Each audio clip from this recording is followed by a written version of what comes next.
Hi there, my name is Perry, and welcome to the Literary Knitterary. So since posting my booktube newbie tag, I've gotten some feedback that suggests that people are interested in hearing more about plays, and since we all know that I can't resist a rhyme, just look at the name of my channel for proof.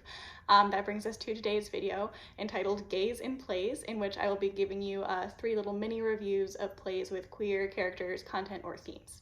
First up is a play that is near and dear to my heart because I've actually had the opportunity to perform in it, and that is She Kills Monsters by Nguyen. This is the story of Agnes, an English teacher who lost her entire family in a car crash 2 years ago, and she's been trying to process that grief, but it's made much harder by the fact that while her sister Tilly was alive, the two of them did not have the closest relationship. While she's cleaning out her parents' house in an attempt to move out and move on, Agnes finds an old notebook with a D&D module that Tilly wrote inside.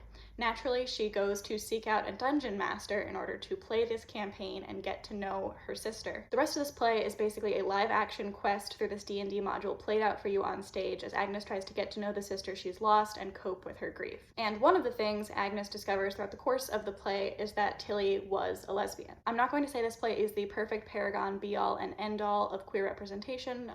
The author is a straight man and the main character is a straight woman. Throughout the play, we don't see any characters who are queer and out and alive and real. So all of the queer characters are either closeted, imaginary, or dead, which is not perfect. And because the play is a comedy, sometimes some of the other side characters are played in a very stereotypical way for laughs, which might or might not sit well with you. But with all of that said, I might have overanalyzed this play given that I didn't just read it or see it, I performed in it, so I was with it, alongside it, in it for months. So I definitely thought about it more than the average person who's only with the play for 90 minutes ever will. And even acknowledging that while this isn't the shining example of a perfect queer nerd girl story that I would have in my dreams, it does do a lot of things well. One of the things this play does that I appreciate is it gives a lot of opportunities for female actors in stage combat scenes. A lot of the cool fight scenes, women don't get to participate as much, and so this play seeks to remedy that and give female actors a chance to show off their combat skills. If you like 90s nostalgia and pop culture references, this is definitely one for you. If you see a good production, I'm 100% certain that you'll be entertained. Between the fight scenes, the puppetry, the effects, and the jokes, it has the potential to just be stunning and a lot of fun. But at its center, it is also a story about the relationship between sisters, about a woman learning to deal with her grief and keep living alongside of it, and about what storytelling and imagination can do for us as humans. It's not perfectly written, but I cry every time that I read it. Next up, I want to talk about Blues for an Alabama Sky by Cleage. This is a play that follows 5 characters in Harlem in 1930 at sort of the tipping point between all of the cultural energy of the Harlem Renaissance and the economic hardship of the Great Depression.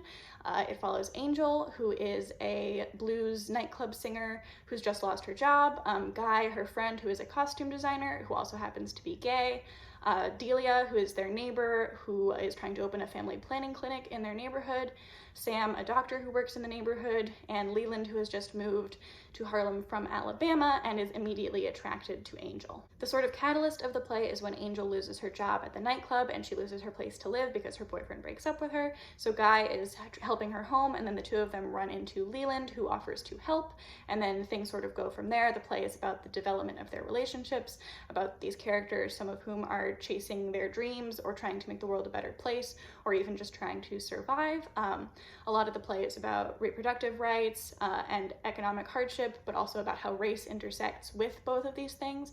All 5 of the characters are Black, so the entire cast, it's 5 roles for Black actors. One of my favorite things to see in historical fiction, and I think one of the most admirable projects that a piece of historical fiction can take on, is to show the lives and experiences of marginalized people who are traditionally written out of and excluded from the historical narrative. So as I said, Guy is gay and all of his friends accept that about him. It's just part of who he is.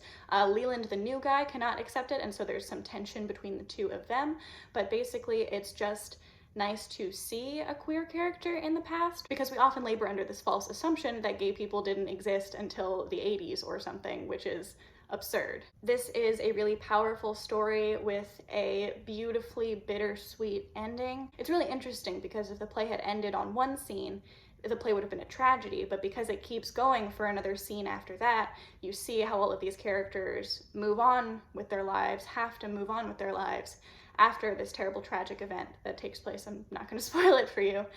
And that just makes it so beautifully just beautiful. It's a historical story centered on Black people that is heavy, that deals with significant questions, but that I would say, in my obviously unqualified opinion, doesn't veer into trauma porn. It's just a really beautiful play with a really beautiful ending where you see pain, but you also see perseverance, and so it feels profoundly true, it feels reflective of real life, and it will make you feel some things, so I highly recommend. And then finally, I wanted to talk about Indecent by Paula Vogel. So this is a play about a play, and the play that it's about is called The God of Vengeance, which was written in 1907 by Sholem Asch and was the first Yiddish play to be translated and produced around Europe, and then eventually it came to America, where it was put on in English several places as well as in Yiddish, and then it eventually moved to Broadway in 1922, where it included the first kiss between two women on a Broadway stage. But all of the members of the production were arrested for obscenity, and the play went to an obscenity trial in 1923. And so this play, Indecent, is basically about the production history of that play, but it's also about a lot more than that. It's also a treatment of 20th century theater history. Again, it's sort of an intersectional story because the reception of the play in different places, especially in America, is colored by both anti-Semitism and homophobia at different times, in different ways, in combination with each other or separately. The play covers the time period from 1907 to 1956, so obviously World War II, the lead up to World War II, and the Holocaust are all treated in the play. I wouldn't say that they're what the play is about, but they're definitely inescapably significant to the play. I feel like me explaining what this play is doesn't do justice to how astounding and amazingly beautiful it is, but I am going to try. So there are 35 plus characters in this play, but there are only 7 actors who, through intense doubling, play these same roles that are sort of viewed as the reincarnation of these archetypes that were included in the original play, The God of Vengeance, over and over again. So when you see it live, you see how all of these stories are connected to each other